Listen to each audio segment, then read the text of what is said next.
ध्यान से सुनना बेटा, न्यू चैप्टर स्टार्ट करें रिडॉक्स रिएक्शन, ये आपके जब भी आएगा, ये है अच्छा चैप्टर है, छोटा चैप्टर है बहुत। रिडॉक्स रिएक्शन में एक ही इंपॉर्टेंट टॉपिक है, मैं आपको वो आज ही बता दूंगा अगर जल्दी जल्दी हम कर पाए तो, वो है बैलेंसिंग आयनिक इक्वेशन। बैलेंसिंग जो हमने 10th में पढ़ी है वो बिल्कुल नहीं है, ये थोड़ी मुश्किल लेवल की है, हल्का सा लेवल, मतलब इतनी मुश्किल नहीं है, बस ये स्टेप्स को फॉलो करना होता है, वो स्टेप्स को फॉलो करेंगे तो आसान है, नहीं तो बच्चों की बैलेंसिंग होती नहीं है। ठीक है, तो बैलेंसिंग से पहले एक बार आपको मैं जल्दी जल्दी याद दिला दूं, ऑक्सीडेशन जो आपने 10वीं तक पढ़ा है वही है, थोड़ा सा एक्स्ट्रा है। ऑक्सीडेशन की आपने कितनी डेफिनेशन पढ़ी?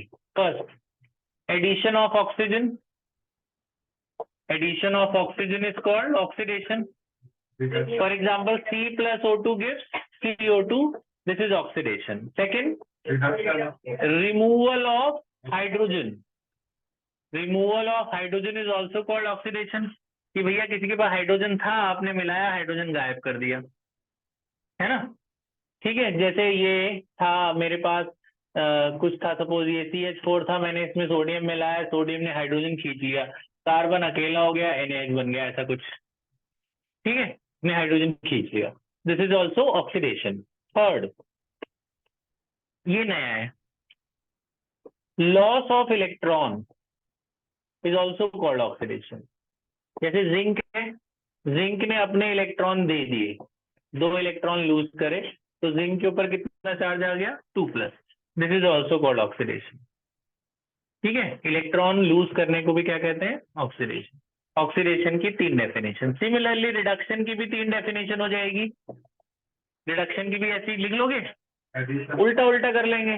पहला addition of oxygen, removal of oxygen हो जाएगा ना। रिडक्शन में क्या होगा? Removal of oxygen is called reduction, है ना? कि भैया जैसे इसके पास ऑक्सीजन था, आपने कार्बन मिलाया, इसने ऑक्सीजन खींच लिया आपसे, जिंक अकेला हो गया और क्या बना? Carbon monoxide, this is oxidation, reduction. इससे रिडक्शन हो रहा है ना, इसके पास ऑक्सीडेशन हो रहा है, इस पर रिडक्शन हो रहा है। अगला, addition of hydrogen, addition of hydrogen is also called reduction. Sodium में हाइड्रोजन मिलाया और सोडियम हाइड्राइड बन गया, बैलेंस कर लिया, तो this is also reduction. Third, gain of electrons, gain of electrons is also called reduction. जैसे कॉपर था, उसने 2 इलेक्ट्रॉन ले लिए और न्यूट्रल कॉपर बन गया, कॉपर ने 2 इलेक्ट्रॉन गेन कर लिया और क्या बन गया? Neutral copper, this is also called, electron gain करे कोई नहीं, ये प्लस है और ये क्या है? माइनस, प्लस माइनस क्या हुआ? न्यूट्रल। तो gain of electron is called reduction, loss of electron is called oxidation, ये नया है।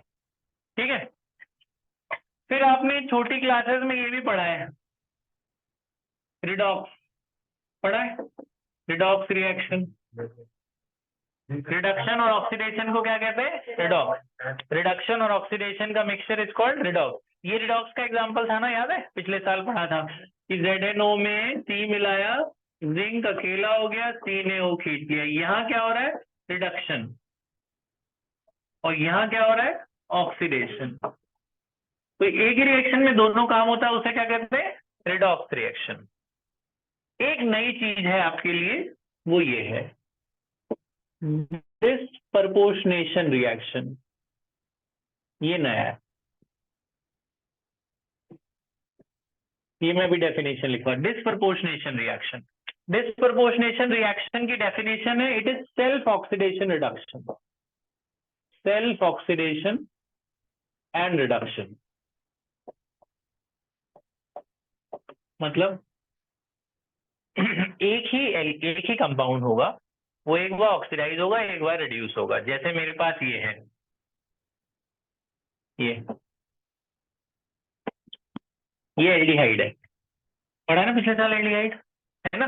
दिस इज मिथेनल्डिहाइड, मिथेनल, एक कार्बन वाले एल्डिहाइड को क्या बोलते हैं? मिथेनल्डिहाइड।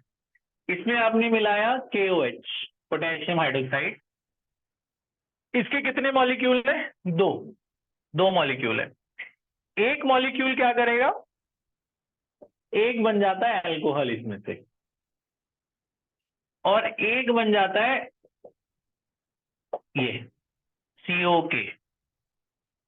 एक में क्या हो रहा है, दो मॉलिक्यूल थे ना, दो थे, दो में से एक में आप देखो जैसे ये ऐसा था एक्चुअल में, CHO कैसा दिखता है, ऐसा दिखता है, HCHO इस तरह से दिखता है।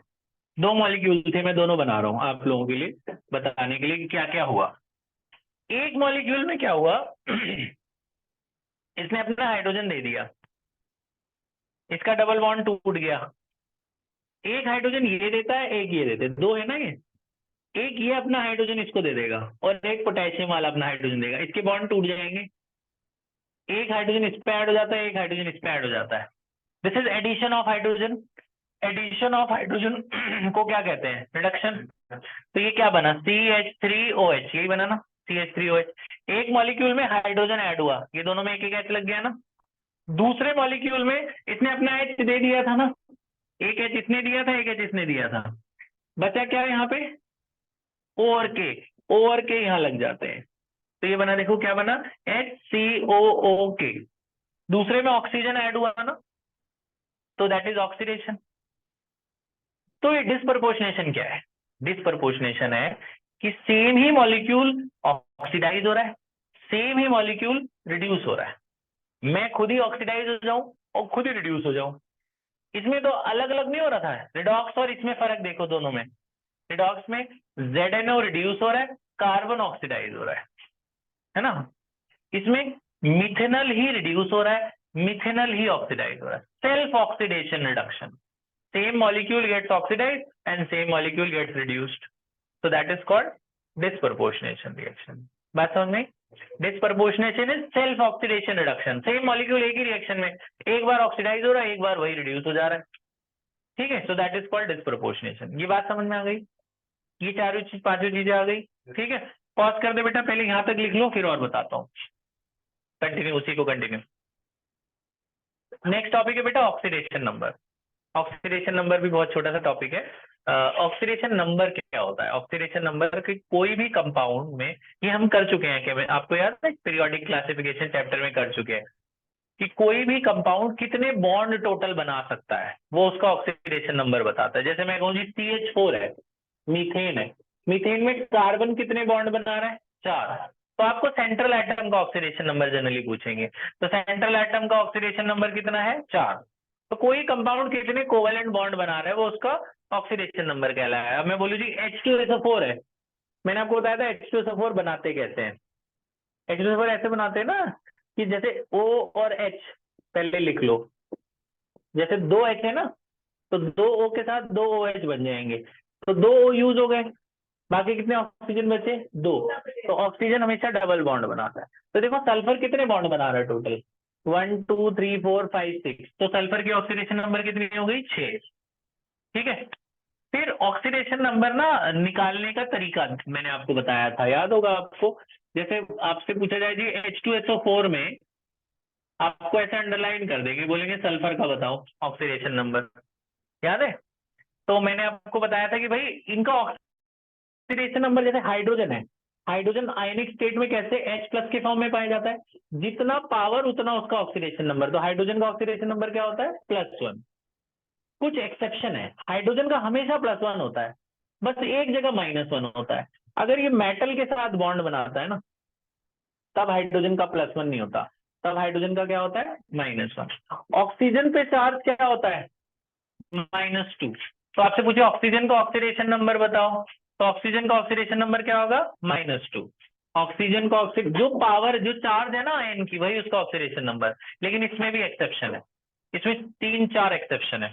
इन्होंने बोला कि जब पेरोक्साइड, देखो 3 तरह के ऑक्साइड होते हैं, एक तो नॉर्मल ऑक्साइड होता है, एक पेरोक्साइड होता है, एक सुपर ऑक्साइड होता है, ये पेरोक्साइड है, हाइड्रोजन पेरोक्साइड कहते हैं इसे। तो नॉर्मल ऑक्सीजन का ऑक्सीडेशन नंबर क्या होता है, -2, लेकिन पेरोक्साइड के केस में ऑक्सीजन का -1 होता है, ये तुम्हें याद रखना है। पेरोक्साइड केस में ऑक्सीजन का ऑक्सीडेशन नंबर क्या होता है, -1 इसका, और सुपर ऑक्साइड में -1/2 होता है। सुपर ऑक्साइड में क्या होता है, -1/2। फिर एक होते हैं डाई फ्लोराइड OF2 और एक होता है O2F2। यहाँ पे +2 है, यहाँ पे +1 है। ये 4 एक्सेप्शन है ऑक्सीजन की, ये तुम्हें याद रखनी है। ऑक्सीजन की हर जगह -2 होगी, बस पेरोक्साइड में -1, सुपर ऑक्साइड में -12, OF2 में +2, O2F2 में +1, ये याद रखना पड़ेगा तुम्हें। हाइड्रोजन की हर जगह +1 होगी, बस मेटल के साथ हाइड्रोजन लगाए तो -1। ठीक है, बाकी सबकी जो होती है वही है, मतलब जो होती है, मतलब जैसे मैं बोलो क्लोरीन की बताओ, क्लोरीन पे क्या चार्ज होता है -1, तो इसकी क्या होगी -1। अच्छा, अब हम आ जाते हैं अपने क्वेश्चन पर। आपको बोला इसका ऑक्सीडेशन नंबर सल्फर का बताओ, तो हाइड्रोजन की क्या होती है +1, तो यहाँ +1 ही लिखेंगे। कितने हाइड्रोजन है 2, तो 1 × 2 प्लस क्या है, जिसको निकालना है उसे x मान लेते हैं, सल्फर को क्या मान लेंगे x। ऑक्सीजन की क्या होती थी -2, तो -2 × कितने ऑक्सीजन है 4, = लिखना होता है 0। जैसे इस पे कोई चार्ज हो तो लिखो, जैसे यहाँ -2 होता तो =-2 लिखो, नहीं है तो क्या लिख देंगे 0। तो अब इसको x निकाल लो, ये कितना हुआ 8, 8 में से 2 गया कितना आया 6, x की वैल्यू कितनी आई 6। जैसे अगर तुम्हें ये बनाना आता है तो गिन के पता चल जाएगा 6, नहीं आता तो ऐसे निकाल सकते हैं x मान के। ऐसे भी 6 ही आ रहा था ना सल्फर का, और यहाँ फॉर्मूले से निकाला तो भी कितना आ रहा है 6। अब मुझे बोला जी KMnO4 में पोटेशियम, ये Mn का बताओ, पोटेशियम परमैंगनेट कहते हैं इसे, मैंगनीज का बताओ। तो हमें पता है पोटेशियम, पोटेशियम पे क्या चार्ज होता है 1+, तो पोटेशियम 1। मैंगनीज को क्या मानोगे x। ऑक्सीजन क्या होता है -2 × 4 = 0, तो 1 + x ये हो गया -8, 7 आ गया ना, तो x की वैल्यू कितनी आई 7। आए समझ में? तो ऑक्सीडेशन नंबर सबका सेम ही होता है, मतलब आप निकाल सकते हो ऐसे x मान के। आयनिक स्टेट में जो उनकी चार्ज होगी वही ऑक्सीडेशन स्टेट होगा। हाइड्रोजन की एक्सेप्शन और ऑक्सीजन की एक्सेप्शन है, बाकी सबकी सेम है। अगर आपसे कोई बोले नाइट्रोजन मॉलिक्यूल का ऑक्सीडेशन बताओ, तो कोई अगर सिंगल मॉलिक्यूल एग्जिस्ट करता है ना तो उसका oxidation number 0, N2, O2, F2, H2, 0 oxidation number. ठीक है, क्योंकि ओवरऑल मॉलिक्यूल को, इसका भी ओवरऑल कितना आंसर आ रहा था 0। ठीक है, बात समझ में आ गई? तो ऑक्सीडेशन नंबर इस तरह से निकालते हैं। तो ये जो दोनों मैंने किए हैं ये दोनों तुम भी कर लो, और एक मैं आपको और दे रहा हूँ, इसका भी आप निकालना।